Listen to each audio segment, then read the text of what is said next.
Namaste everyone and welcome to our latest video. In this video, we are going to answer the question, what is critical theory?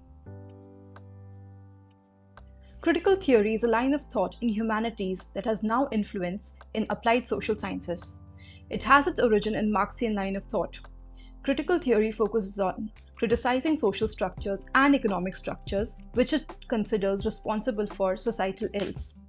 One cue to recognize the influence of critical theory is whenever you hear the word hegemony, intersectionality, imbalance of power, and privilege.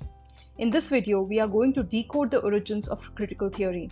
It has its root in Marxist hypothesis that economy and economic relationships influence culture.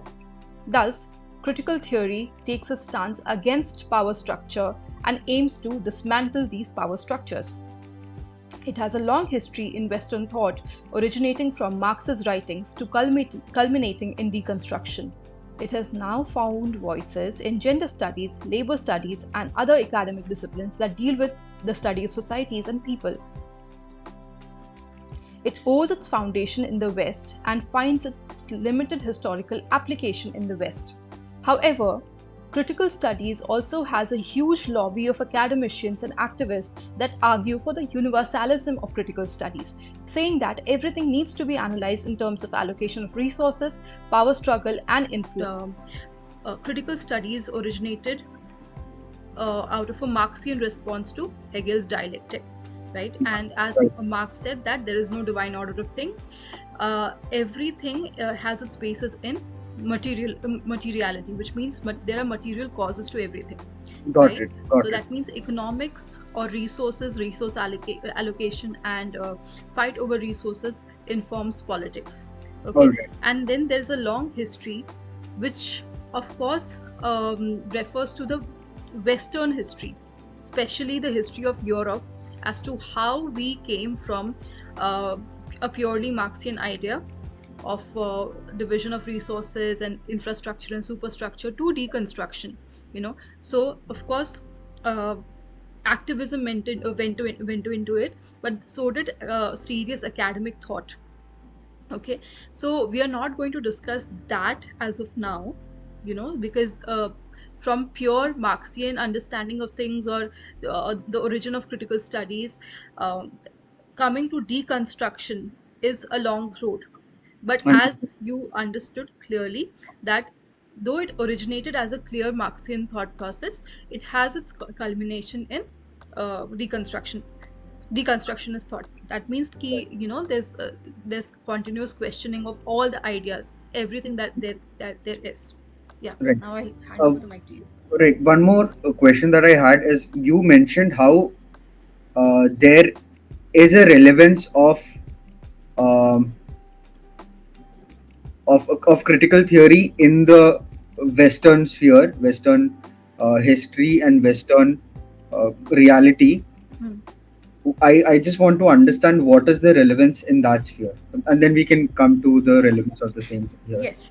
So that's a very good question, and I would like to answer it. So I hope I'm able to do justice to that question. Now, the fundamental idea that hierarchical relations, there are hierarchies in society. In any social setting, there'll be hierarchies, but hierarchies are inherently bad. They're inherently exploitative. That is an idea that comes with critical studies because it has a huge whole theorization of power structures, which says that the oppressed are oppressed by the exploitators by use of certain apparatuses, repressive state apparatus, ideological state apparatus, the concepts like hegemony. So the oppressors make you believe that whatever you're doing, it is for your own good, but actually you are basically working for them. You're making them you're breaking your back to make them rich so that they can live a comfortable life, and you are not you're not giving your share. Understood. Basically that is the sentiment that usually mostly runs in critical studies, and it is all about inciting people for overthrow or revolution of some sort, or some sort of some sort of incitement. Understood. So and like what leads into all of this behavior is the fundamental idea that power, the relationship between people or structures that are hierarchical, it is bad inherently because, well, people at the top are oppressive. Understood. Right? Now, of course, it comes from a very specific historical look. It's not to say that this theory can't find relevance elsewhere in the world. It does. Okay, and that is why the popularity of critical theory universalizes the so-called application of critical studies. We're not going to get into that, but this very thought originated in the West, and it originated as a reaction or as a response to whatever was happening in the Catholic Church and the Protestant Church. Understood. Right? Providence meant that your fate is sealed because God has written your fate, right?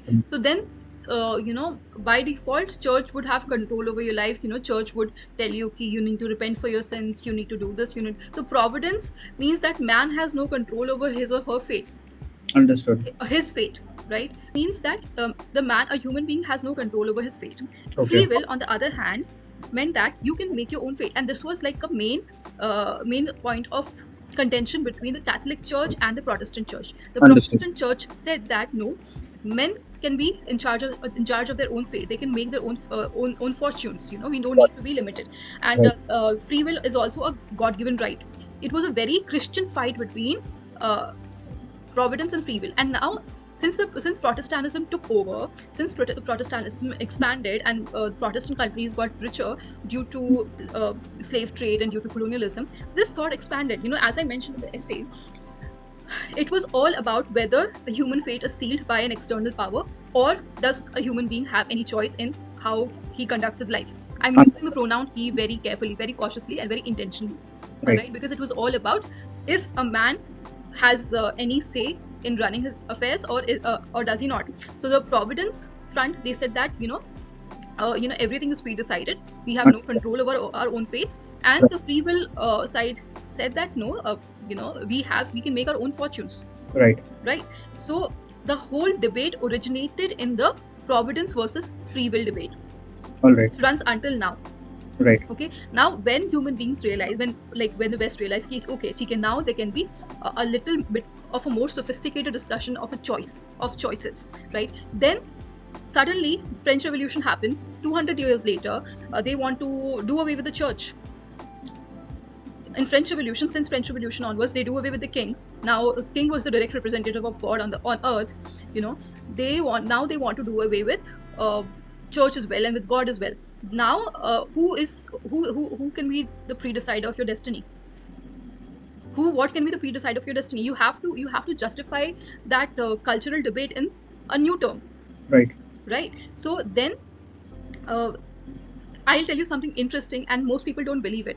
Marxian ideology is the most biblical ideology. It actually has origins in Bible. Though Marxism claims to be anti-religion and this whole quote that religion is the opium of masses, it is actually a very religious text. I'll justify how just in 2 seconds. So I was saying that when we see the discussion or the tussle between providence and free will, it bleeds onto when people want to do away with church. Yeah. And they want to move forward. Then how do you move forward in absence of church? What do you have to fight against?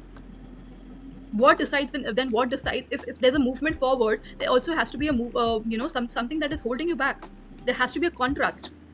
Okay. So like Hegel's idea, thesis, antithesis, synthesis.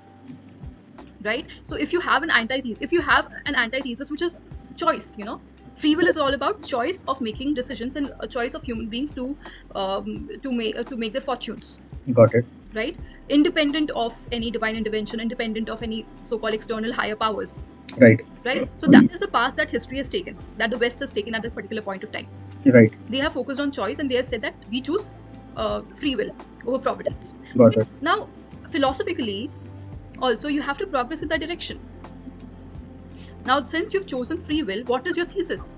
You have made your antithesis already. What is your thesis? You go back to the institutions of the church. You go back to the institutions of monarchy. Okay. Now, the world has moved forward from all that divine intervention and a divine right of the king, divine order. Now people do not believe that king is being appointed by God, or at least largely they don't believe that. So then, what gives that power to the church or aristocracy? It is the thought. It is the belief systems that is explained by all the theories concerning ideology, hegemony, right? It is their wealth, which is justified by the theories of that infrastructure or the economy makes culture. Culture is the result of economy. That is the theory that Marx gave us. Understood? So I have doubts here. My question here is, so between the tussle, or as a result of the tussle between providence and free will, Yeah. free will essentially emerges victorious, and therefore Protestantism, and of course the reasons vary, and as you've put forward, one of the reasons is of course the economic prowess of the Protestants, who essentially were the forebearers of the idea of free will, from where the idea of critical theory emerges, right? So critical theory is essentially, or rather, it is, uh, or rather, free will is what leads to critical theory, or vice versa. Critical theory is what ensures that you prove that there is free will for someone to get things done rather than providence. I understand that part. My question is, what is the need for, why does this still remain an antithesis? Like, why does, if this has emerged victorious, why not, why is this not the mainstream idea, and why is this the antithesis, and why is there a need for a thesis there? Why do they have to come up with a thesis to oppose their own idea to take it forward? Okay, good question. Good question again. Because let's say, okay, I can reframe my argument. I can say that the thesis is choices now, choice now, because these choices are still being made in the backdrop of the world that is left by church. Understood. But the monarchy is still there. Right, right. Yeah. So my question is, let's call it thesis then. The antithesis needs to come from another source, right? It can't come from the same source, because it is the same source that is trying to claim that free will is opposing all of this hegemony, which means that the proponents of free will, or the proponents of critical theory, as free will has now taken the form of, is opposing something, as you claim, has already been sort of defeated. Right. Okay, so I'm not claiming that it has completely been defeated. I would understand all of these, let's say, thought structures. Rather, Right. I don't think that critical studies is sort of a direct result of providence and free will. Critical studies is a consequence. Okay, one of the consequences. It's a consequence far in history, like maybe 200, 300 years later. It's a consequence. Right. Right. And I would rather understand the thought structures that we are studying as synthesis, because, these thought structures contain that tussle. So, let me explain critical studies that way. Critical studies would be a tussle, would be a result, or would be a synthesis of the struggle between the material power of the church and the human, or that European attempt to break off. Understood. So are you saying that the material power of the church still remains? Yeah. And that whole still remains? Yeah. And that critical theory is trying to break away from it? At that point of time, yes. Right now, it has found different heroes and villains. All right. So free will wanted to break away from it. Yeah. The consequence of free will is critical theory, which is an island of its own, and it has its, as you said, it has its own enemies and villains and heroes. Yeah. You were about to... Free will never wanted to break away from church. It always said, see, like, this is why it is very important to segregate ideas and understand it in isolated terms, though they might overlap. Free will and providence both made argument on the basis of the Bible. Bible was their authority. Understood. So it is something akin to how the Astika traditions would argue among themselves. Yeah. They would always agree to the authority of the Vedas. Yes. And would argue among themselves and debate among themselves in that context. Yes. All right. Okay, but here it was a little bit different. So let me just explain and come back to your point, that why am I saying that critical theory is only relevant to the West, and why it is relevant to that particular, Right. I was about to come to that in a minute, but yes, please go ahead. Right. So now, if you've noticed that this whole critical theory, wala dialogue, it originates from a biblical dialogue, or at least people's take on Bibles. That is one, which means, one, it has Abrahamic roots. right? It has Understood. clearly biblical Abrahamic roots, and specifically, it has biblical roots in terms of a particular culture's discussion on Bible. Fair enough. European discussion on Bible. Okay, Okay. point number 2. It has its roots in European discussion of Bible, not Latin American, not Canadian, uh, not Korean. Understood. Okay, so that is there. Now the third point is, yeah, I would just, in parenthesis, I would just like to highlight something about the Marxian texts. If we look at the linearity, or sorry, if you look at the temporality of Marx's world, he says that the world will end in communism. It originates in a form of a pastoral culture where people were unaware of capital. They had Okay. no need of capital, right? They were not sort of aware that you need capital to flourish or to live in a society.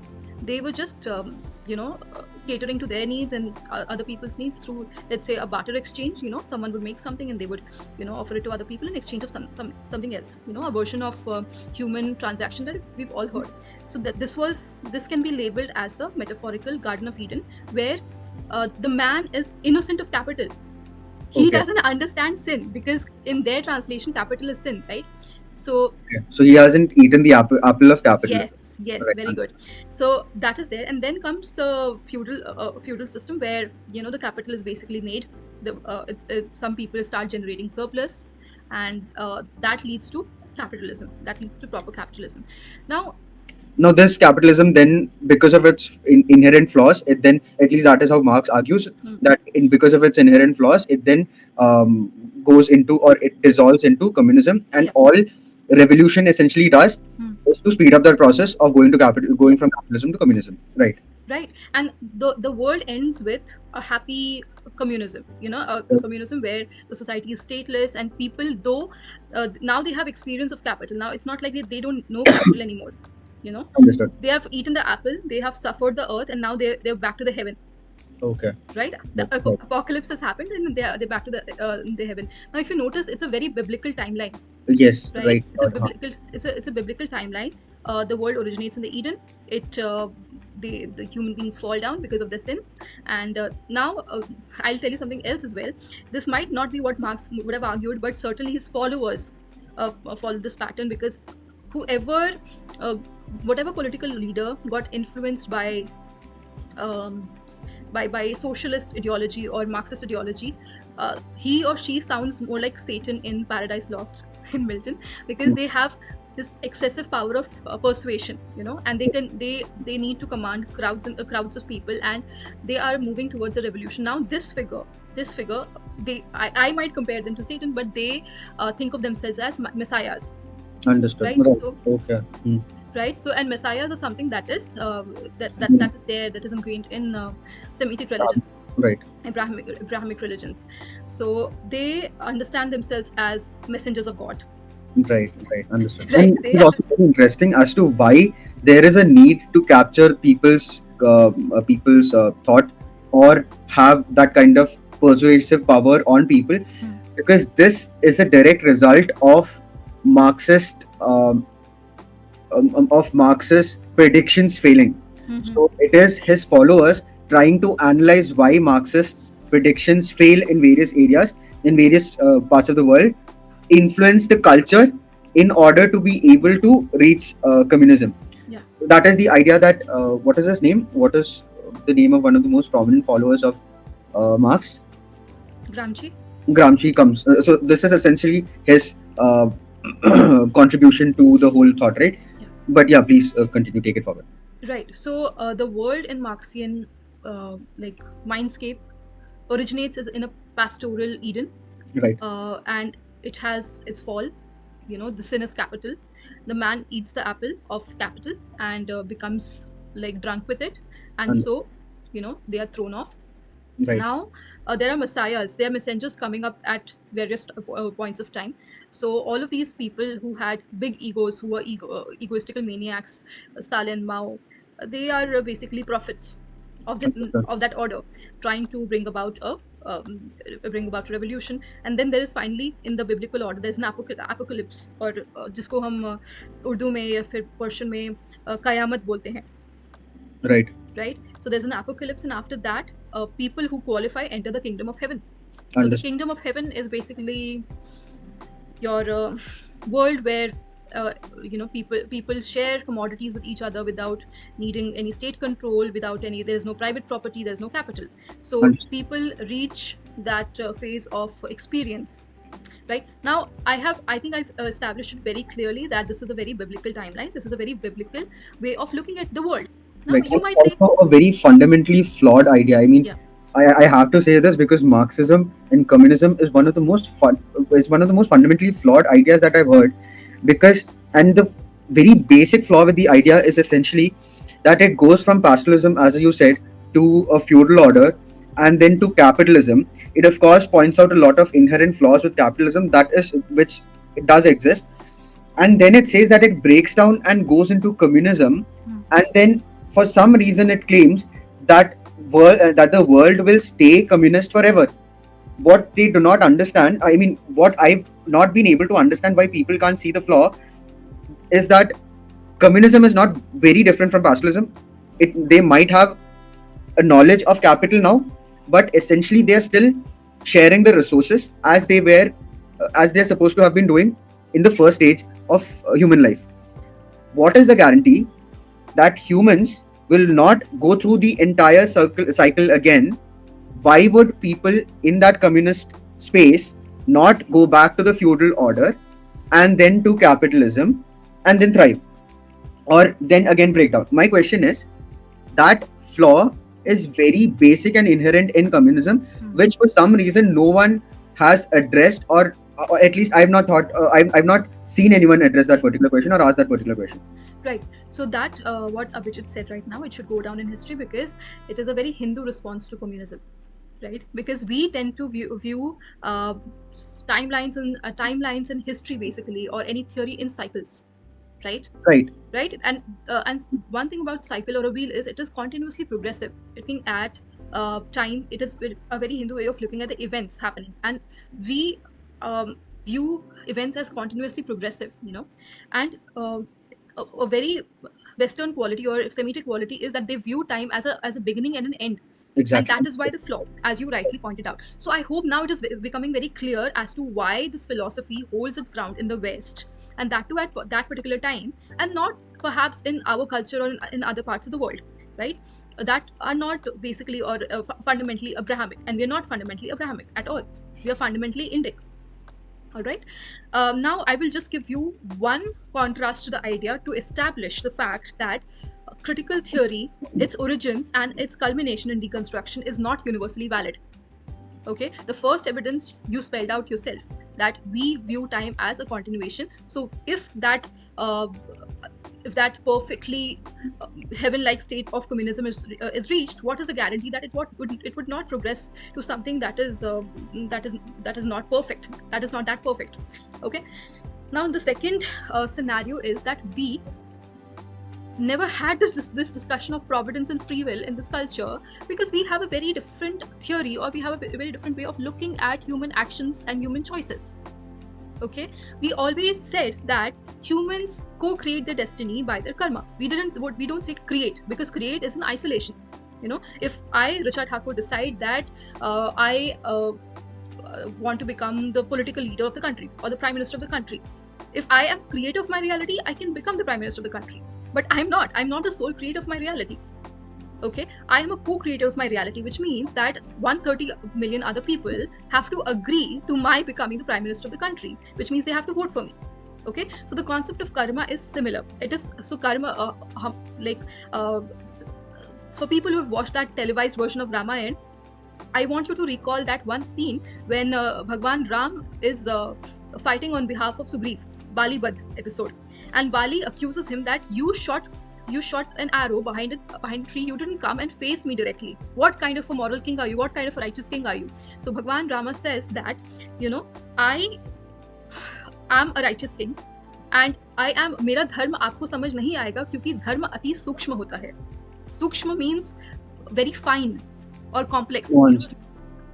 Nuanced. Okay, very fine, complex, nuance. So there is an aspect of nuance when it comes to dealing with human matters. It can't be simplified that easily. All right. So similarly, in terms of our actions and consequences and the path of right choice, the path was never straight here. We said that our karma or our dharma and our karma is super fine, super complex, and super nuanced, right? So my destiny is basically based on my choices, but it also interacts with the choices of others.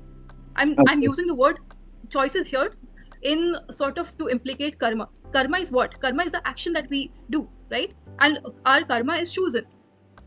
Now I don't want to get into the whole psychology of karma because that's a different topic. When we speak of karma, we also need to speak of samskaras, we also need to speak of a whole bunch of other issues, but let's just understand karma as an action performed by human being, and that action can always be chosen. It can be modified. If I want to perform better karmas, I can perform better karmas. Okay, but that world famous Gita shloka ki कर्म करो फल की चिंता मत करो. There is a very philosophical, if you're not a believer, there is a very philosophical underpinning to it. Ki you have control over your actions. Even if you don't believe in any god or any divine power, any supernatural intervention, it's all right.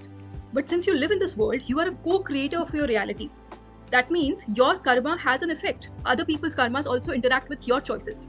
Other people's choices will interact with your choices, and that will result into certain action. So you can't be like, I am a perfectly moral person. My actions are perfectly moral. My choices are perfectly moral. But resultant, the resultant reality that I get, or the resultant things I get, it is not really up to what I deserve, and that can happen. So it's a very different model of justice dispensation, or it is a very different model of how reality works. And I always have this belief that thought does define your reality in terms of individuals and civilizations. So I also see this. So the point that you mentioned,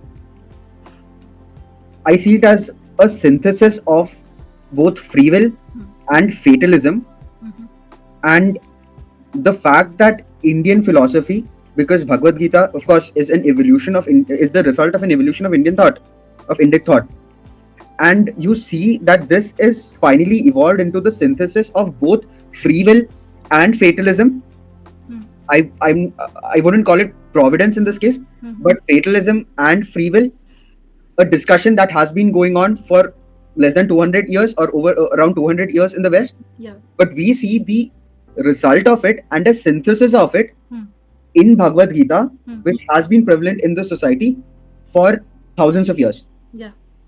And therefore, I would argue that this society, or at least the philosophical thought that has emerged from the society, is a lot more evolved and a lot more quote unquote progressed in that sense, because it has already addressed these questions and concerns and has reached a state of synthesis. Yeah, that Right? is quite correct. Yeah. Right.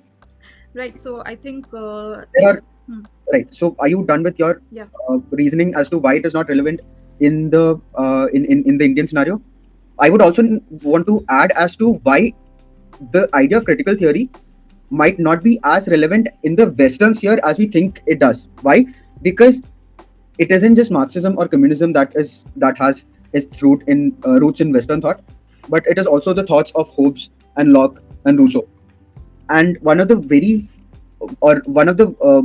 most defining thoughts of that period is, of course, the social contract theory, which essentially says that the state was created as a result of a social contract by the people. That there was that people lived in a state of chaos, and then they come into a contract, because living in a state of chaos has a lot of detrimental effects on the lives.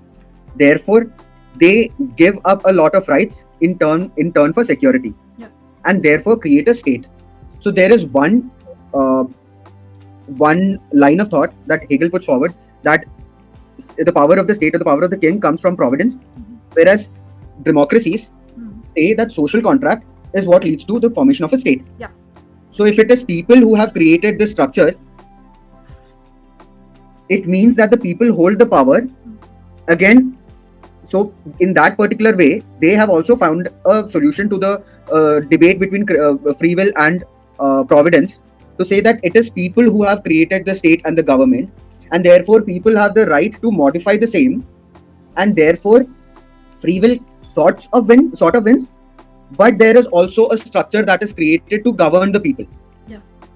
Which means that when critical theorists right now are arguing against a hierarchy or a structure, in the absence of analyzing as to if that hierarchy or structure is the result of providence, or if it was created by a social contract, in the absence of such a distinction, your objective fails at that very stage. So that is one reason why why critical race theory does not work. I would argue, does not work uh, in the Western sphere as well. Right. You are in a democracy which is created, which essentially goes by the theory of social contract, which is to say that people came together and created a state. Yeah. Okay. So the hierarchy or the structure that you're questioning is not based on providence. Okay. It is based on your creation. Yeah. You are contradicting your own free will. So that is the slant that they argue, right? Because in democracy, capitalists hold power, people who have money hold power. Even then, yeah, people are doing that by their own free will.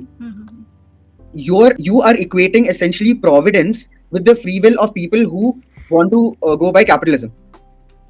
Right? Right. So I always had that clarity in mind that communists are not really democrats. They are people who want so-called, egalitarian world order or perfectly moral world order. They are not democrats. They think that people who elect governments are buffoons. They are run by either they are buffoons or the academic, more polite term would be uninformed voters. Like people do not have enough rationality to vote. Rationality in terms of intelligence, or not intelligence, like information, and they do not make informed choices because of their poverty, because of their way down in the social hierarchy, because they are prone to exploitation. So this is the kind of language you'll hear in academic reports and even in WHO, UN documents, and basically reports that rank countries on the basis of democracy. Are not let us get it very clear in our heads that they're not democrats. If you are fighting to achieve a single aim, I can still understand. But if you have very let's say unrealistic thoughts, or thoughts that are outside of the current reality, and you want to establish a communist world order, then that person might be running running for MP or MLA or PM, but he or she is not a democrat. I understand. So I agree that for a communist or a Marxist, a voter is an ill-informed voter unless that voter is voting for socialism. Yes. Because only through socialism can you reach communism. Yeah. And therefore, any effort that goes towards communism, if it has to go through the path of socialism, so then so be it. Finally, you reach communism. Yeah. So that I will agree. My point essentially is that your argument now is directed not towards or not against providence anymore. It is against human free will. Yeah. Which you kind of originated to support. Yeah. That is an excellent point, by the way, because you see, again, I think in the game of contraries, people do not know when they switch sides, because their essential argument is that socialism will create a perfect heavenly world order, or communism will create a perfectly heavenly world order, and there are masses and masses and crowds of people coming in and telling them, no, we want something else. And then these people have an attitude that wherever they have weapons, I'll shoot you down, you casteist, you sexist, you xenophobic, you racist. Or they have this attitude, if in political terms, that when they gain power, they shut everything everything else down, right? So they are now that totalitarian power. They are now, so this is a theme of Animal Farm, which is a book I highly recommend. It is written by George Orwell. So in Animal Farm, what happens is that pigs, or the animal kingdom, is fighting against the humans to establish their sovereignty and establish a socialist or communist world order. And then they discovered at the end of the book, they discover that pigs are now the new humans, because all animals are equal, but some animals are more equal than others. That is the theme. So now these people are, as you said, these people are overwhelming the argument of free will to say that free will is for buffoons, because people who have limited capacity for intelligence and thought, and who are not educated enough, can't choose for themselves. And who are going to choose for them? It is us, who are more informed, who are educated in history and politics according to a certain paradigm, of course. But we are they are the pigs. so please don't come after me. So they are the new pigs, because all are proletariat to be their leaders, and now Now that the masses of people are choosing something else, like this concept of populist government, the whole of country has chosen PM Modi as a leader, so the whole of country becomes Gobar Gaumutra, right? So, you know, the so-called proletariat they fought for, now they're choosing something else. They're ill-informed. If they choose them, then they are okay, right? These are, we're fighting for the masses. So this, I think it's a delusion that it's a delusion with a messianic and savior complex, that stepping in for people without asking for their consent or without asking what their approach is towards the situation, and trying to reach to a metaphorical heaven which doesn't exist. So that would be my final note for this session. Right. So therefore, to sum up, critical theory is essentially to question the hierarchies of the of society. It emerges from a debate between the between free will and providence. It is a consequence of that, right? Between providence and free will, which does not have any relevance, or this debate does not have any relevance in the index in the index sphere, nor does it have any relevance in most other places. You go to Africa, it does not really have a lot of relevance there. That is one. Second, again, our or Indic philosophies or Indic ways of thought have been very, very different, or rather, they've evolved a lot more than that particular debate or question. And I think the West also has evolved, and that synthesis, I would say, is not critical theory. It is actually the foundations of democracy that led to a situation where you had free will that gave the people the authority or the space to create a state for themselves. Critical theory is, of course, a consequence of this, which, of course, has its roots in Marxian thought, which then slowly progresses to Derrida's deconstruction, where it challenges and questions everything. And in this process, questions the very structure not created by providence, but now created by the free will of the people. Also, again, as we mentioned, this does not work exactly in the Indian context, because in the Indic context, the time is cyclical nature. So therefore, it does not take a linear path, or it does not start or end as the biblical timeline of Marxian thought or communist thought would predict the world to go by. Okay. Thank you.